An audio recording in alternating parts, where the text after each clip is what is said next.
Alright. Okay, we're good. Hey all, I figured I would take a short break from this Cornerstone Church video just because it's a lot to put up with. So I wanted to respond to a short video by J. Warner Wallace, who runs Cold Case Christianity. It's like some retired cold case detective who tries to make a case for Christianity, especially the historical aspects of it. He's an apologist, as you can probably guess.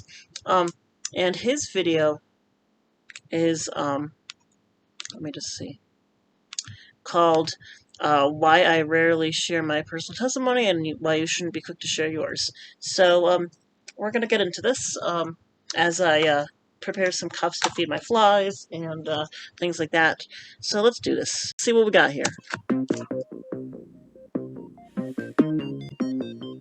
Okay, what is it with these fucking apologists and their disregard for people with photosensitive epilepsy? And I know photosensitive epilepsy is not rare. However, come on. I didn't bring any notes because I knew, Marcy told me I wasn't going to have time to read notes. She said, if you don't get off that podium in exactly 10 minutes, I will tackle you off the podium. So I just have her phone here. I'm just going to use it to make sure I don't go over my 10 minutes. Does that sound good? I'm here, as they said, serving with Operation Heal Our Patriots. It's been... That sounds very exploitative. I might want to quickly Google that. Let's see.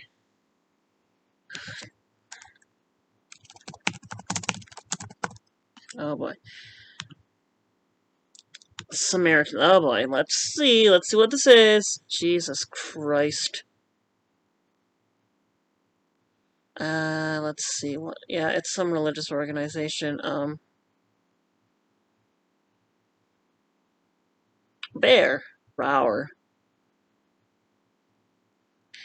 Alright, let's see. Operation Heal Our Patriots began 10 years ago in response to the epidemic of broken marriages around military families. Oh, Jesus. I don't really know if this is the best way to be trying to help people with like trauma from being in the war, but you know, I don't know if they're forcing people to be part of this, so you know, like it's preying on the vulnerable, but no pun intended. It's also, it seems not that. God damn it! It seems compulsory. It doesn't seem compulsory, so I think that maybe it's something that we can just kind of roll with for now. Great fun for me to do that. I come from Los Angeles County, where I've been working cold cases, and I've learned a lot along the way. And I'm going to share with you something today that people ask me to talk about a lot that I never like to talk about. And so I don't ever talk about it publicly. Oh boy. Crap, where did my water bottle cap go? Where did the water jug? God damn it. Put it. Am I sitting on it? I'll worry about it later. Whatever. Fine. But I do want to talk about it with you, and you'll see why in a minute. People ask me all the time to share, would you tell me what your personal, quote-unquote, testimony is? Please don't. When, we want evidence, we don't want, anecdote, we don't want personal stories, we want actual evidence of the existence of God, Jesus, blah, blah, blah.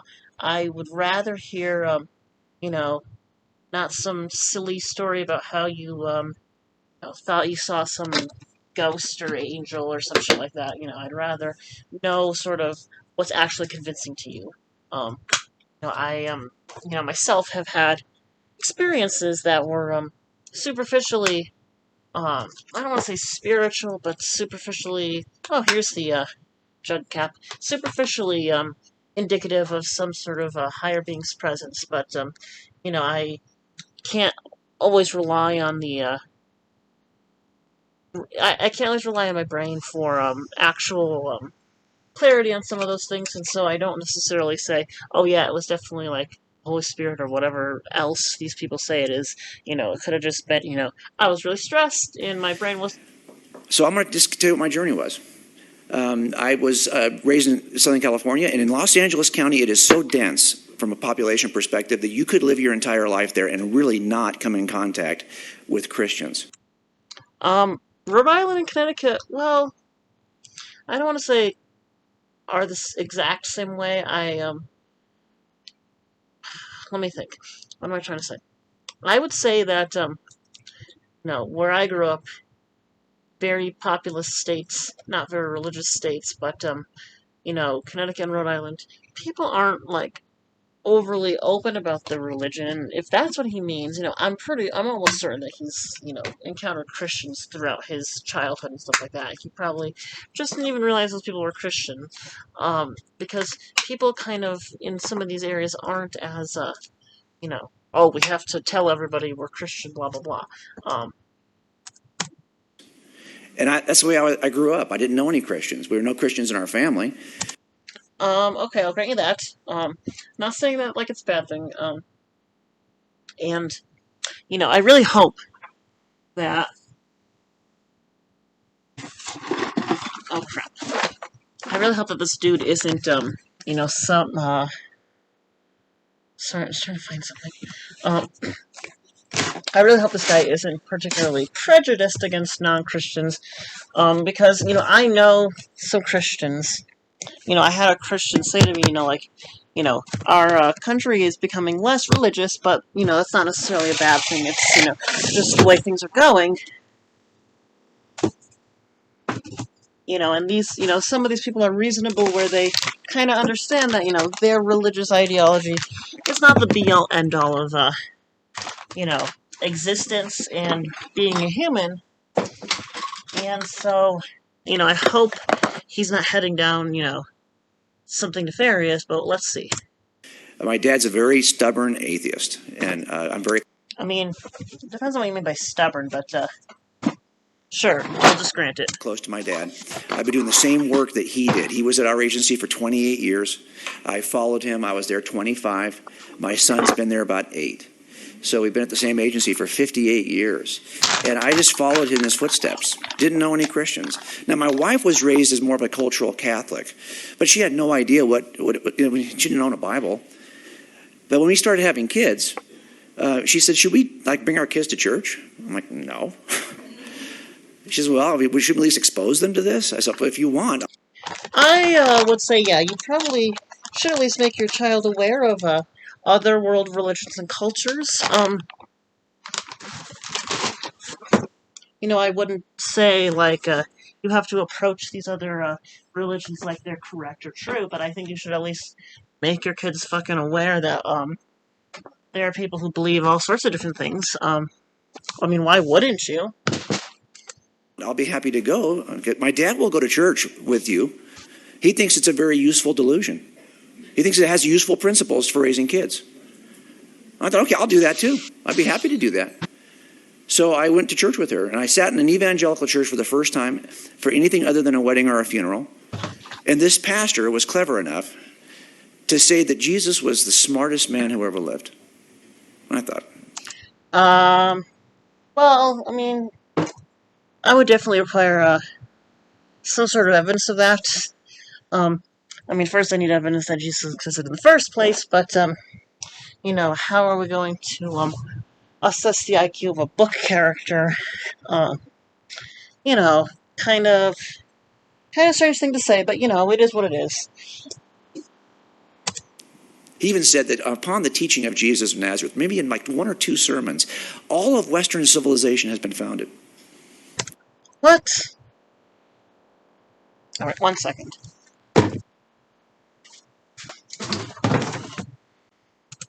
I thought, that's not true. So I bought a Bible.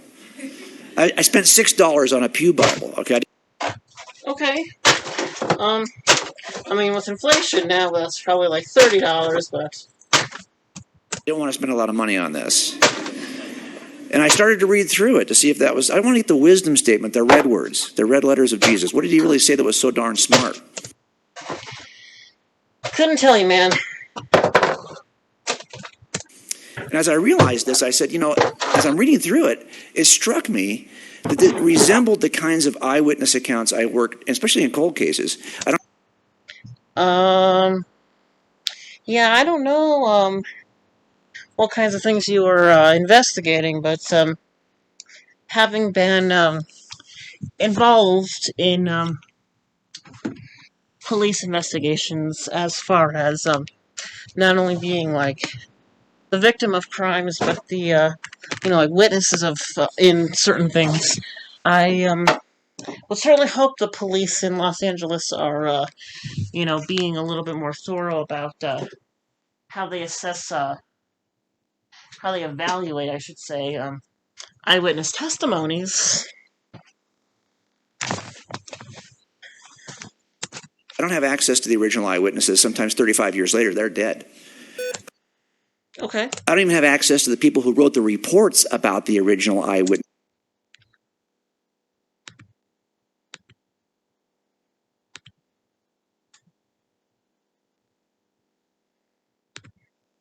Because those guys are dead. So I'm looking at reports of eyewitness accounts in which I have no access to the eyewitness or the report writer. Yes. I can imagine that makes things very difficult. And I hope that you are very good at. Well, I suppose the detective doesn't have to be perfect at this because the criminal justice system has a process of innocent until proven guilty, and the state has to prove its case. You're not the only one that's going to be like determining whether or not somebody goes to jail. But, hang on a second.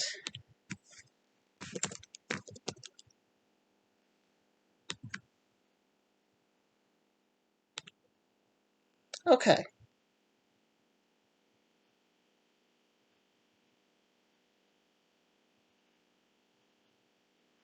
Wow, he is not aging very well. He looks way older. I mean, maybe it's just the white hair, but God, he fucking, for 61, really does not look in prime condition. Okay, let's see. Wallace was born in Torrance, California. He graduated from blah, blah, blah, blah, career in the arts, bachelor's degree in design, and a master's in architecture. Returned to law enforcement in '88, attending the sheriff's. Okay.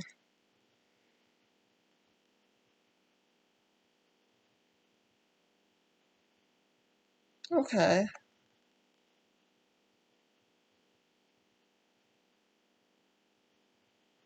Um, as a homicide. Oh yeah, he was 35 when I was born. So he's 35 years old. Is it really? Jeez, I'm 26. Uh, he's really um fucking. He was born on the same day as my father. Anyway, citation needed. I want to know how many things he actually fucking um what's it called solved. Ugh.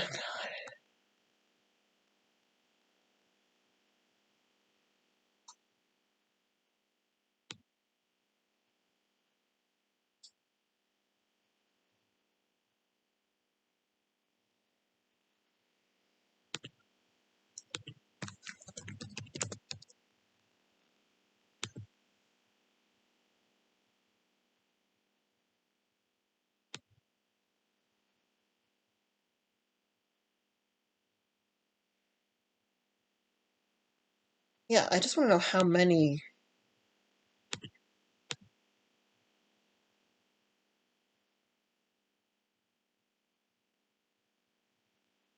What the hell is a committed atheist? You know what? I'm not even worried about it. I don't know if we're gonna find that information, peeps. Whatever. What's that sound like to you? Those are the Gospels. So I'm reading through this and I thought, wow, this actually has a texture that I was intrigued by. So I started to investigate this using the. He has a really weird shape to the top, top of his nose. The template that I know I use to determine if eyewitnesses are reliable. Like he looks like an owl. I even use something called forensic statement analysis. We have bad guys actually write out when I interview them, I'll have them take a piece of paper on one side only, 12 lines. That's not a lot of space for somebody to write something that detailed, but Sometimes 24. And they'll have a pen, and they write out everything they did on the day of the murder from the time they woke up to the time they went to bed. I don't know if I could remember all that. I just heard a noise. Let me just try to think. I got up this morning with my partner, who had to go to work down in Denver. So the two of us got up, and what did we do? We put the dogs outside to play and to go to the bathroom.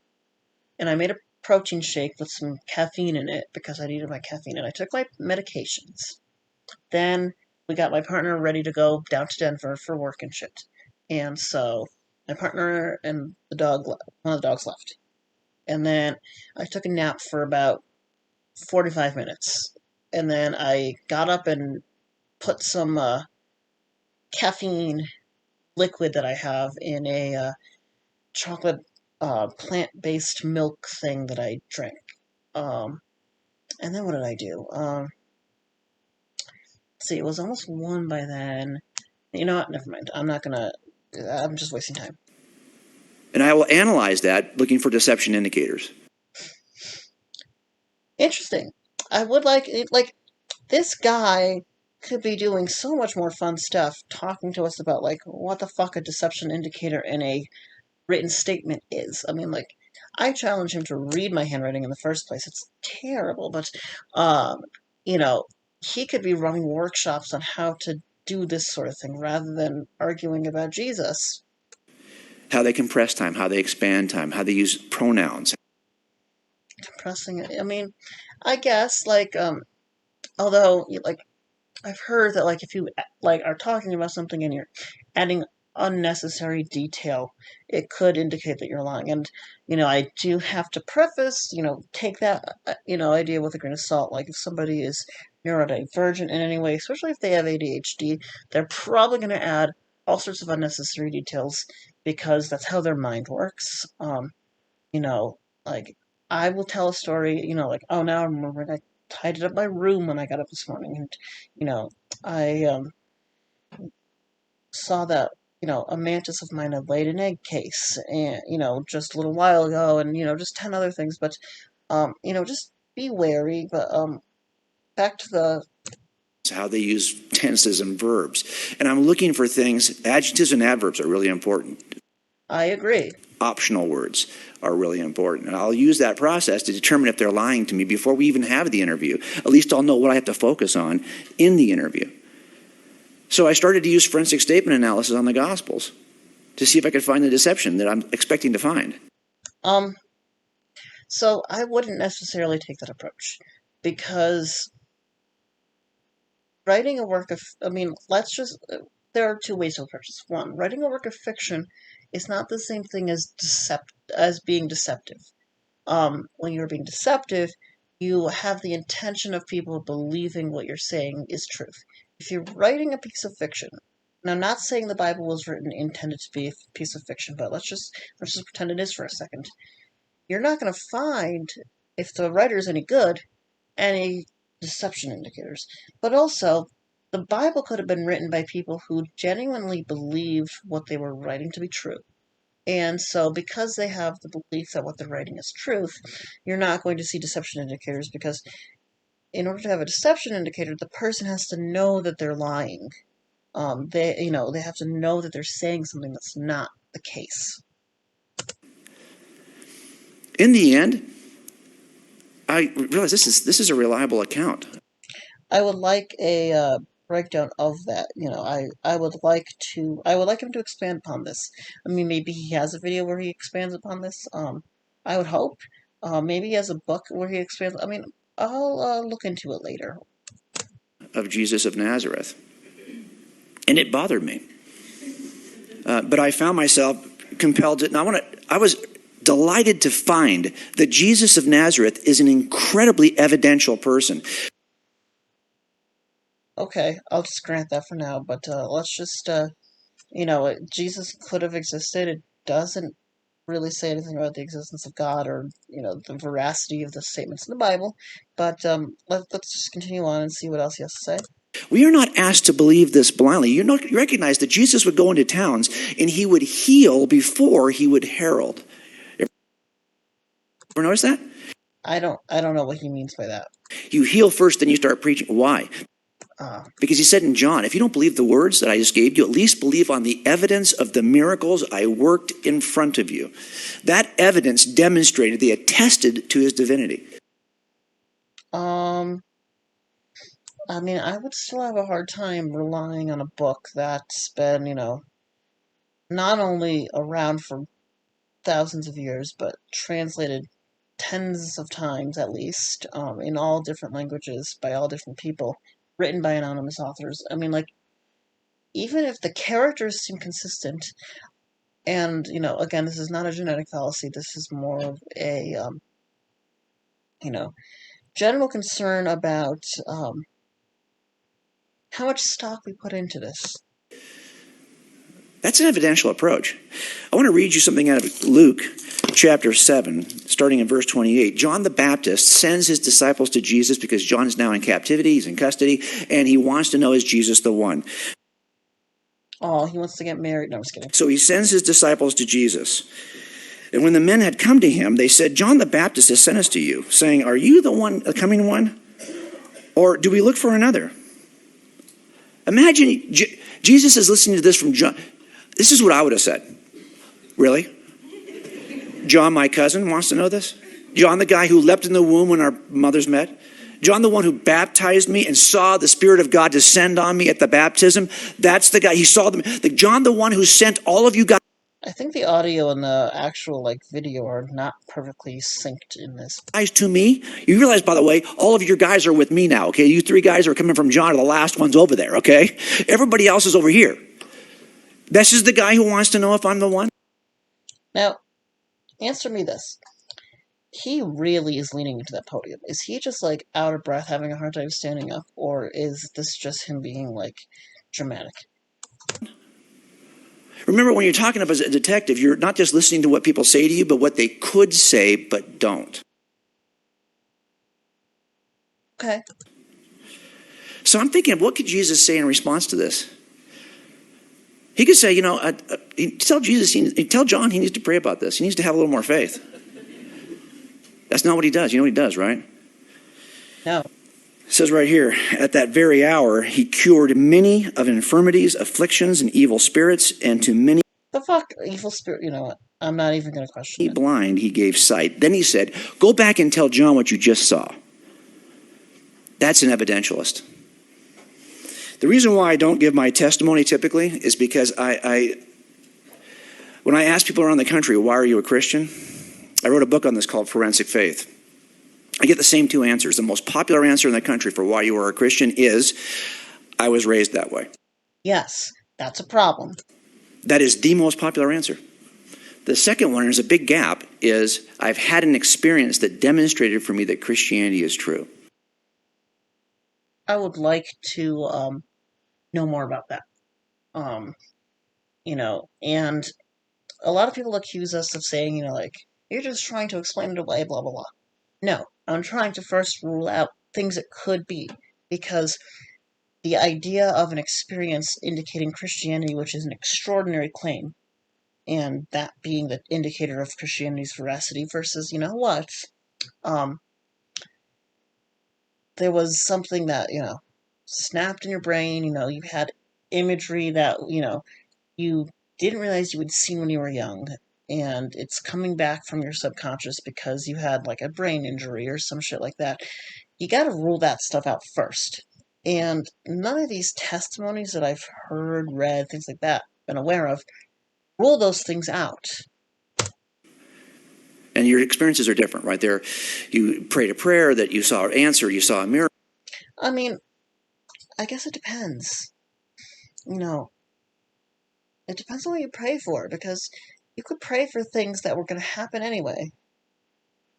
You felt God's presence in your life at some critical time, whatever it may be. Those are the two most popular answers. My dad's not a believer, but his second wife, who he married in the 60s, 1964 or so, is LDS. She's a Mormon. Okay. Not gonna say anything. People can have their reasons for loving each other, um, putting up with that sort of thing. Maybe there are things that are cause them to look past that. Fine. I don't think I could put up with a Mormon partner. Um, I really don't. Um, it's not that I hate Mormons. I just couldn't date one. But that's fine. I have 6 half-brothers and sisters, all raised Mormon. If you ask my half-brothers and sisters, why are you Mormon? They will say, because I was raised in the church. And I had an experience of the Holy Spirit that demonstrated for me the Book of Mormon is true and Joseph Smith's a prophet of God. So then, why is this any different for the Bible? You don't believe that their answers are enough, do you? I don't think any of these answers are enough. No. Why would anybody believe that our answers, if they're just going to be, I was raised in the church and I've had this experience, should be enough?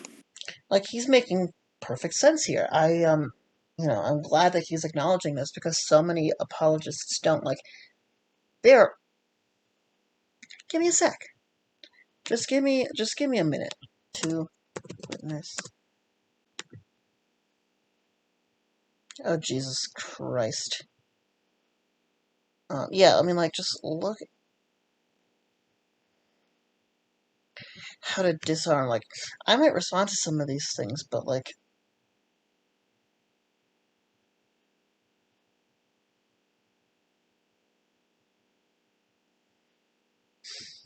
some of the names of these churches, Jesus Christ.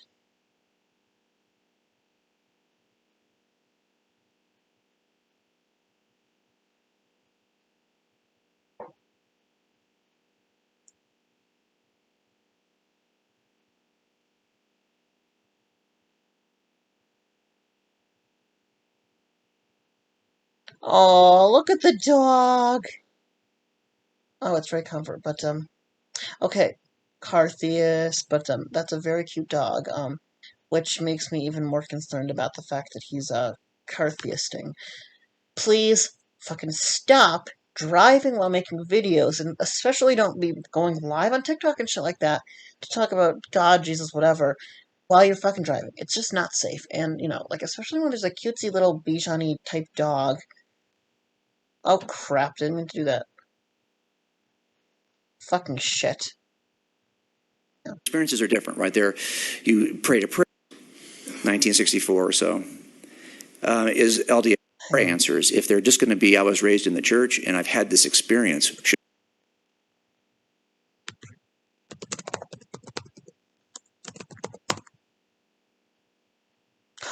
No! Oh, he had a new dog, but Jesus Christ. I hope his dog didn't die in a car accident. Alright, what should we watch first? Jesus Christ. Alright, let's watch the sad. Oh, I like this dog. Well, let me see if I can do this without breaking down. I've just returned from the veterinarian I do like his little skeleton down there. this morning because of serious complication with Sam. It had complications for some time, but it got worse just last night. And I talked with the vet, and after some discussion, I made the decision to have him put to sleep. One of the hardest things I've ever had. Oh, that's really sad. I fucking love dogs, and, like, I can't say I'm really comfort, but, like, I would not wish anything bad for his dog. Very sad. I'm not driving. I mean, it's no longer happening in Colorado Springs on this date, but, like, goddamn, I'm not driving down to Denver to see whatever this shit is. I got a replacement for Sam. Here he is. I don't know what he's trying to get at here. Actually, that skunk was sent to me by Buddy Davis from Answers in Genesis. He knew that I wanted one and kindly sent it as a gift. Oh, come on! I thought he was gonna have an actual pet skunk.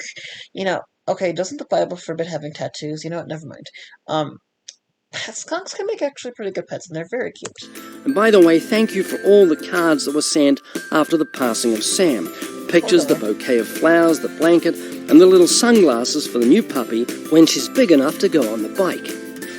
4 months ago, a friend It's very cute! sent me a video of his Aussie Doodle that reminded me of the dog on Fraggle Rock, so I decided to get one. And right now we're waiting for that puppy to come from the airport, and I can't tell you how excited I am. Okay, that is cute. I love Australian Shepherds. I love Doodle breeds. I mean, they're not really breeds. I love Doodle mixes.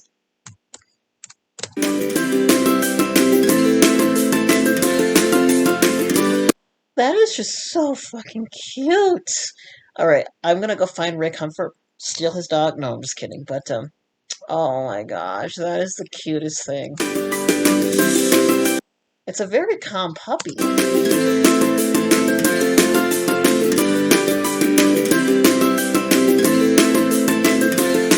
Puppy kisses are the best. God. I mean, there's no need for this music in the background. It's cute enough on its own. Name's Lucy. She's an Aussie Doodle, which means she's part poodle and part Australian Oh, I thought his other thing was a Bichon. Shepherd, which means she's got a propensity or an instinct to round up sheep. I mean, doodles can look like sheep. I have a golden doodle who looks like a sheep. Yep. Typical puppy.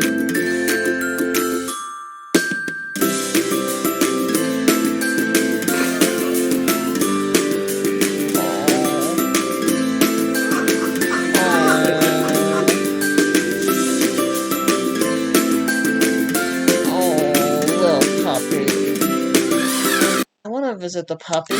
Lucy is too small for the platform that Sam used to sit on, and making this platform here.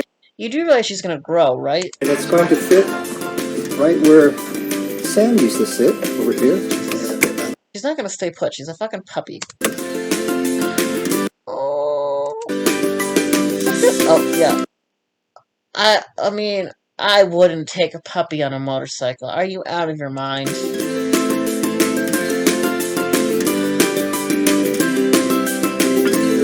Oh no, I think it's a bike. Oh. It was your maiden voyage.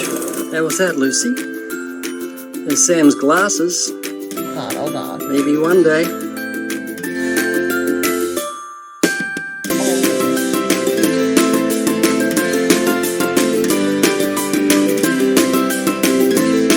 Very cute. Sit.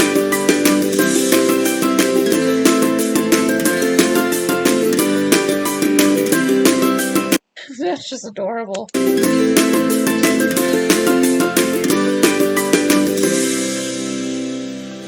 One of the best things I ever did to make contact with strangers was to put sunglasses on my dog.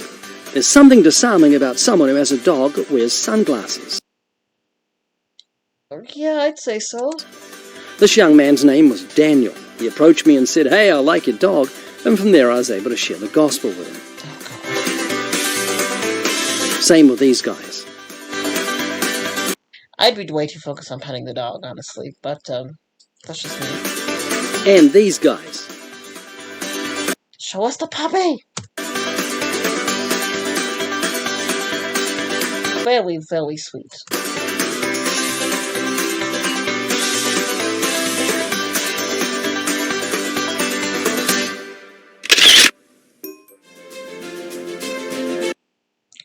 After the witnessing clip. You know what? I'm not watching the rest of that.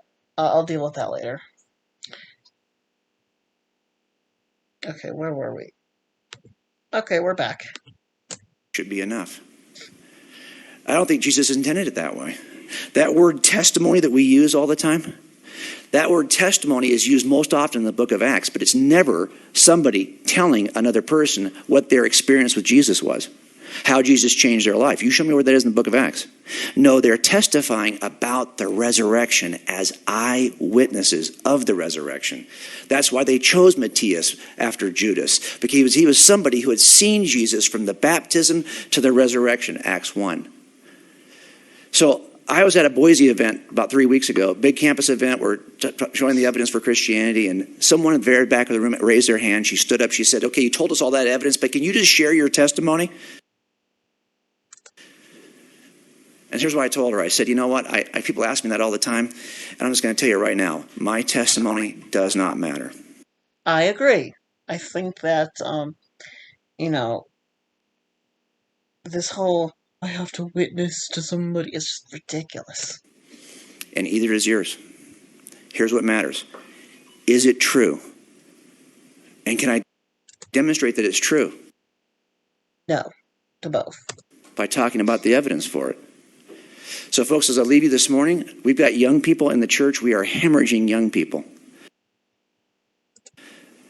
Gen Z is 3 times more likely to be an atheist than Gen X. You say it like it's a bad thing. Forget about millennials in the middle. It's time for us now to be able to answer the most important questions that Gen Z asks. 7 in 10, when they say they walk away from the church, will say they walked away because they do not believe it's evidentially true. Makes sense. I mean, I would expect that people would go where the evidence follows. The other 3 will say, I've had a relationship issue, hypocrisy in the church, whatever. But that's reason to leave the religion, not the belief. 7 of 10 will say, I don't believe it's evidentially true. We could actually fix that. Because we do not need another $1 million Christian apologist. We need a $1 million $1 Christian apologist. We need all of us to do the work. Your kids are looking for answers, and you are the best Christian apologist they're ever going to know. They're going to go to you first. They're not going to read my stupid books. They're going to ask you, why is this true? I just want to encourage you to start to take a step in that direction to be able to defend what you believe. We're called to do that, by the way. This is what Edward talked about in 1 Peter 3:15. Can you give a reason for the hope you have in Jesus? We're asked to do that. Let's pray. Father, we know we... Okay, we're not going to watch that. Yeah, let's see. Okay, you can watch a little bit of this.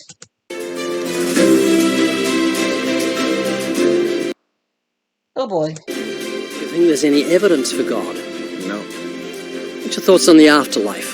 The aspect of heaven and hell, it sounds like a fairy tale. Do you think there's any evidence for God? No. What about everything around you that's made? Could you make a tree or a flower or a bird or a puppy or a kitten? Depends. I couldn't, just, wave my hands, but I could do cell cultures if I really wanted to. But he just said, could you create something that's made? It's like, presupposing that things were created. Kitten? No. Could anybody do that? No, you can't. So there has to be an initial cause, someone intelligent to create all those things. Did you hear that? A complete turnaround. Someone who said there's no evidence for God's existence suddenly acknowledging his existence. He probably just nodded his head so you would leave him the fuck alone. I mean, people don't... I mean, he didn't say anything. He gave a vague head signal. It doesn't mean that he's, suddenly converted. Why? Because God has given light to every man. The work of the law is written upon his heart.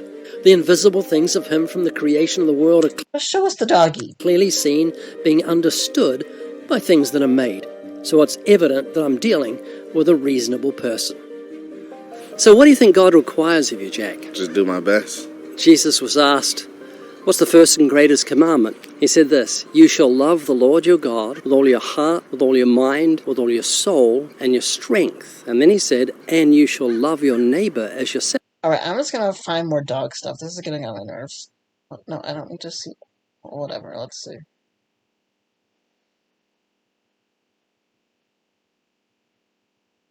This is a lot of just... Let me just see. Oh, ew. Where is the doggy?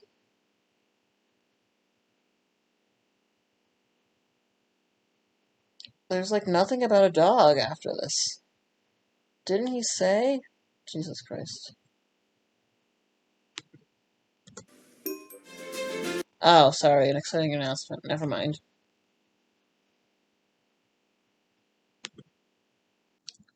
Alright. Well,